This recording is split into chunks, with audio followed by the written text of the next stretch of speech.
Brought to you by ITIL.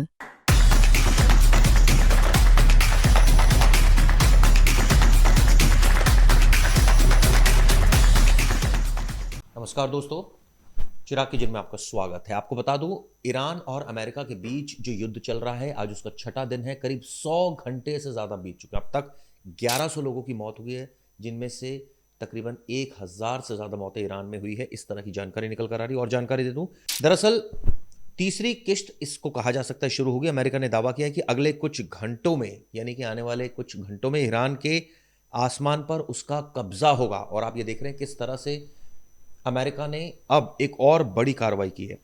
America ने हिंद महासागर में जो युद्धपोत था ईरानी, को तबाह कर दिया। इसमें 180 से ज्यादा लोग थे। आप तस्वीरें देख रहे हैं, ये लाइव तस्वीरें आप देख रहे हैं किस तरह से उन्होंने निशाना बनाया। दरअसल ये कहा जा रहा है कि इसमें करीब 180 लोग सवार थे। इस तरह की जानकारी निकल कर आ रही है और इसका वीडियो भी बाकायदा जारी किया है। लगातार मिडिल ईस्ट में तनाव जारी है। ईरान को तबाह करने पर डटा हुआ है अमेरिका और इजराइल। लगातार हमले किए जा रहे हैं। यह कहा जा रहा है कि ईरानी मिसाइलों को लेकर तेल अवीव, यरूशलेम और कई शहरों में सायरन बजने, इस तरह की जानकारी भी निकल कर आ रही है। इसके अलावा आपको बता दूं अमेरिका ने अपने टारपीडो, दरअसल ये एक टारपीडो है जिससे इन्होंने हिंद महासागर में ईरानी युद्धपोतों को नष्ट किया।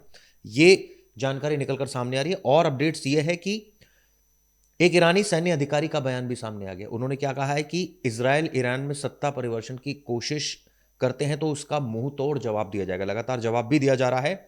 और अब आने वाले दिनों में यह कहा जा सकता है कि जिस तरह से खिमेनेई को मार दिया, उसके परिवार वालों को मार दिया, कई लोगों को मार दिया, कई वाइटल इंस्टॉलेशन पर अटैक किया है, इसको लेकर, और जो सबसे बड़ी बात, जो सबसे बड़ा हमला अब हुआ है जब युद्धपोत को ही तबाह कर दिया, तो ये अब वॉर किस दिशा में बढ़ रही है और कहां तक फैलेगी, इसका अंदाजा लगाना अभी मुश्किल है।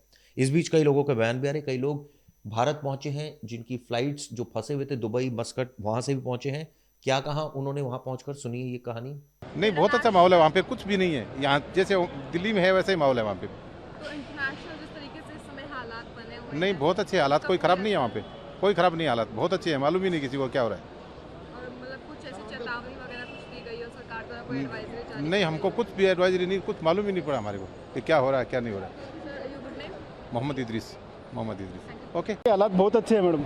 अभी वहाँ पे स्थिति जो युद्ध का माहौल चल रहा है उसमें लोगों के मन में, आप जैसे लोगों के मन में किस तरह के भाव आ रहे हैं? सर, हमारे यहाँ मस्कत में तो कोई किसी तरह के कोई भाव नहीं आ रहे हैं। सब मिलजुल कर एकदम अच्छे से रह रहे हैं। वहाँ पर कोई दिक्कत नहीं है। अभी कैसे आपका आना संभव हो पाया? आपने इसके लिए क्या क्या इंतजाम किए, किससे बात? सर, मैंने कोई इंतजाम नहीं किया। मैंने 5 दिन पहले टिकट बनवा ली थी, लेकिन 3 दिन पहले 24 आवर के लिए फ़्लाइट बंद कर दी गई थी। एयर इंडिया, इंडिगो, सलाम एयर, ओमान एयर सब बंद थी। लेकिन पिछले 24 घंटे से फ़्लाइट खुल गई है, तो हम आगे इजीली, कोई दिक्कत नहीं है। रास्ते में भी कोई परेशानी नहीं है, कोई दिक्कत नहीं है। एयरपोर्ट का रास्ता भी क्लियर है, कोई दिक्कत नहीं है। तो वहाँ का प्रशासन भी हमें बहुत सहयोग कर रहा है, वहाँ की सरकार भी हमें सहयोग कर रही है। वहाँ का माहौल अभी क्या है? बहुत अच्छा माहौल है, बहुत पीसफुल कंट्री है, बहुत अच्छा पीस है। ओमान में कोई धमाका भी नहीं हुआ।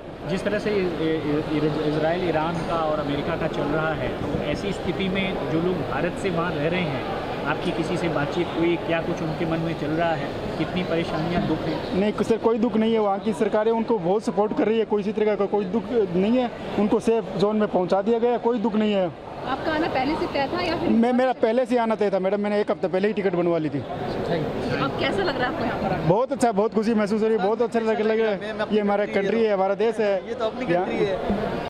तो आपने देखा, लोग वहां पहुंचे, लोगों ने अपने जो बातें हैं वो बयां की है। लेकिन आपको जो पूरा अपडेट नटशेल में दे दूं, 100 घंटे बीत चुके हैं, 6 दिन हो चुके हैं, 1100 लोगों की मौत हो चुकी है, 11 से ज़्यादा देशों पर इसका असर पड़ रहा है सीधा सीधा, क्योंकि गल्फ कंट्रीज में भी ऐसा कहा जा रहा है कि ईरान ने हमला किया है, कई जगहों पर हमला किया है।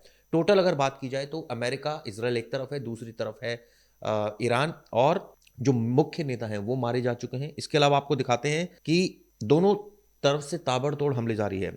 ईरान ने अमेरिका और इजराइल को सीधी धमकी भी दी है। आप सोचिए, एक ईरानी सैन्य अधिकारी ने ये जो बयान मैंने आपको पहले बताया था कि मुंह तोड़ जवाब दिया जाएगा, ये कहा है। और साथ में उन्होंने कहा है कि ऐसी स्थिति में ईरान इजराइल की डिमोना न्यूक्लियर साइट को भी निशाना बना सकता है।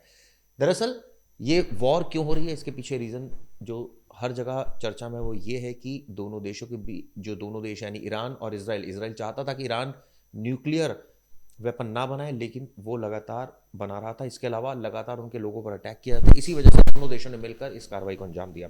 आपको बता दें, इजरायली सेना ने भी ईरान पर बड़े हमले के संकेत दिए। आईडीएफ की ओर से, ईरान की ओर से बढ़ते फाइटर प्लेन्स का एक वीडियो भी जारी किया गया है। दोनों तरफ से लगातार हमले का सिलसिला जारी है। चलिए, इस पर आगे जो भी अपडेट होगा क्राइम तक आपको प्रोवाइड करता रहेगा। लगातार आप हमारी खबरें देखिए, वहां से हम लगातार आपको अपडेट दे रहे हैं।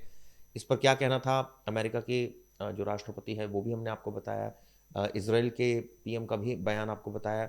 लगातार अमेरिकी जो सैन्य अधिकारी है, जो ऑफिशियल्स हैं, उनके भी बयान लगातार सामने आ रहे, वो भी आपको सुनाए।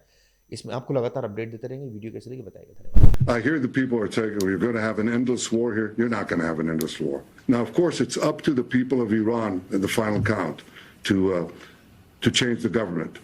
But we are creating, America and Israel together are creating the conditions for them to do so. And I think peace between Israel and Saudi Arabia would be really possible and probably very close once this thing happens. So this is a gateway for peace, for a broader peace, and I believe that we can achieve it.